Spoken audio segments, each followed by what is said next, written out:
But first, Labor is now faced with a critical choice. Will it side with its traditional supporters, the unions, or with its new base, the activist class, who are really calling the shots these days? There is a power struggle over a decision concerning the Tasmanian salmon industry. Labor's drawn-out reviews may put an end to Tasmania's very profitable billion-dollar-plus salmon industry, putting hundreds of people out of work and damaging Labor's electoral chances in the state.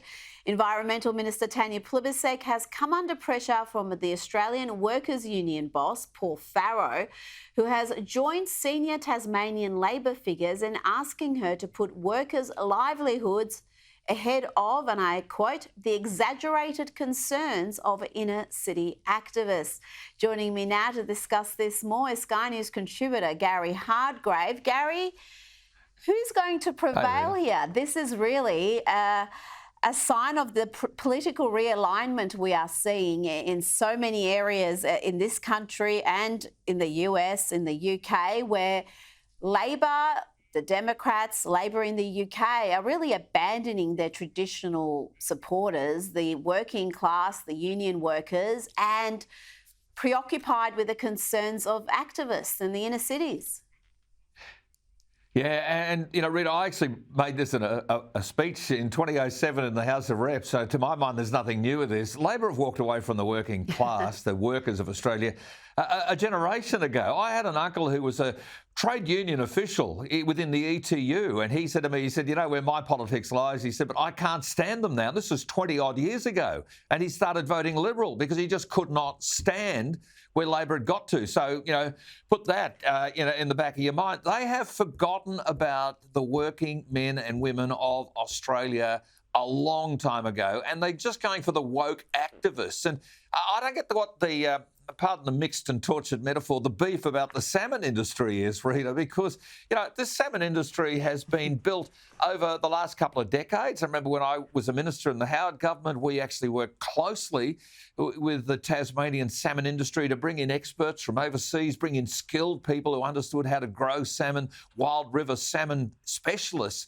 to actually give the salmon that's grown in Tasmanian rivers and waters the real edge that they've now got. And it's I think there's much more than hundreds of people impacted by this. There's literally thousands of people that are going to be hurt by this kind of decision. And, on top of that, there's all this new infrastructure that's been built into northern Tasmania, new port facilities, new airports, new flights. I mean, all these things that are happening, and it all comes because there's activity there. And the AWU is right.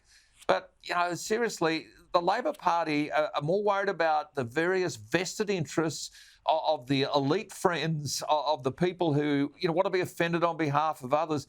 And by the way, the irony is they're all looking for salmon for Christmas because they don't eat meat, right? So they'll want salmon on their Christmas plate.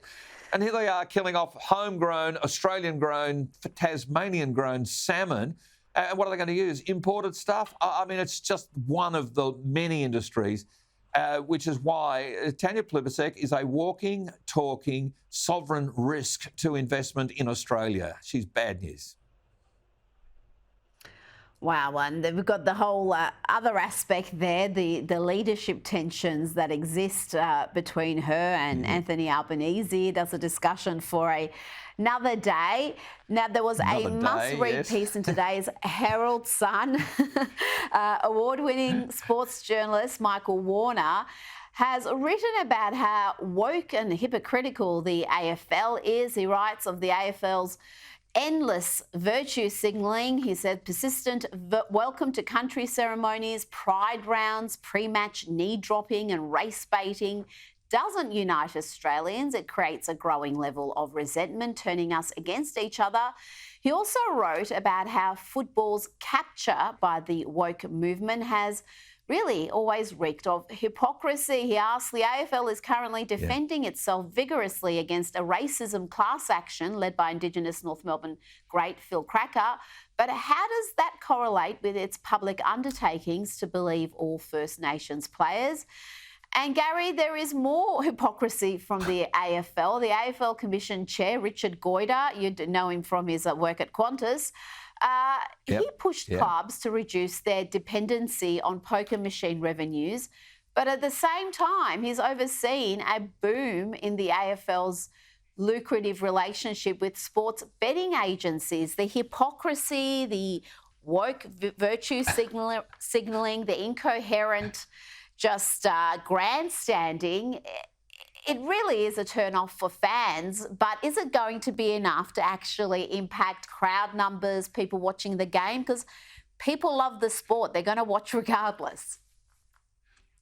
Yeah, and look, Rita, the tribalism of AFL is about the suburbs of Melbourne and the suburbs of Sydney, Adelaide, Perth and Brisbane. I mean, it really is. That's the tribalism. And, I'm in Brisbane. The Brisbane Lions are Fitzroy Lions. I kind of understand it. I bonded with Harry Scullin when he was, Harry Jenkins, rather, when he was the member for Scullin, and he was a mad Fitzroy supporter, so therefore he and I agreed on that, if nothing else. He was on the left of Labor and I wasn't, of course. But, I get it. I understand the tribalism, and I understand enough of the history of it to think it's actually terrific. But you know what?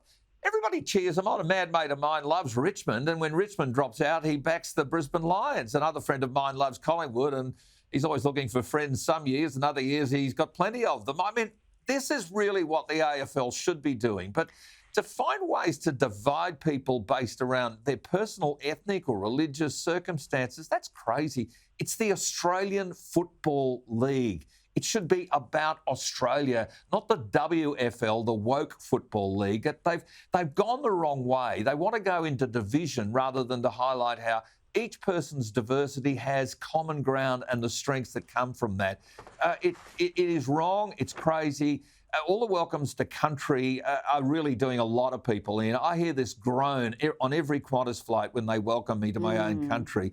And I think people feel the same way at football matches. We want no politics in football. We just want football in football. Easy. The sport appears to have been captured, hijacked by the left, and I think you're seeing that increasingly at many clubs as well as at league headquarters. Yep. Now, going to the US, there's a 520-page report from the US House Select Subcommittee on the coronavirus pandemic, and this will shock you, Gary, but they've concluded that the COVID-19 virus did indeed originate from the Wuhan Institute of Virology. Who would have thought that? Well, we knew it came from Wuhan, and then we knew there was a lab there that was investigating coronaviruses. And for many months, we were told that any suggestion that those two things were connected was a wild conspiracy theory that was completely groundless and, in fact, racist. Yeah. And of course, we couldn't sell our wine, we couldn't sell our lobsters, we couldn't have any relationship with China when we actually said maybe it is, as Donald Trump calls it, the China virus. Look, either way, they just should have rung up Shari Markson. She had it sorted out years ago. Whatever happened in Wuhan made all the sense in the world, but it's great that it's now official.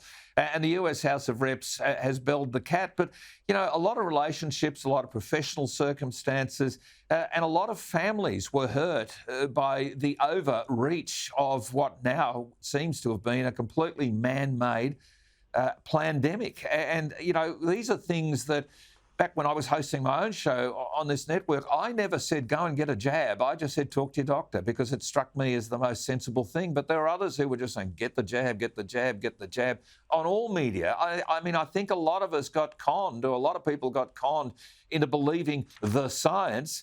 And now we find out the science might well have been contrived. It's great to have the confirmation. I just think there should be a full-blown Royal Commission type inquiry into how we handled it here in Australia, because a lot of politicians, some getting statues right now, really should hang their head in shame for the way they handled things during that time. Gary Hardgrave, thanks for your time tonight.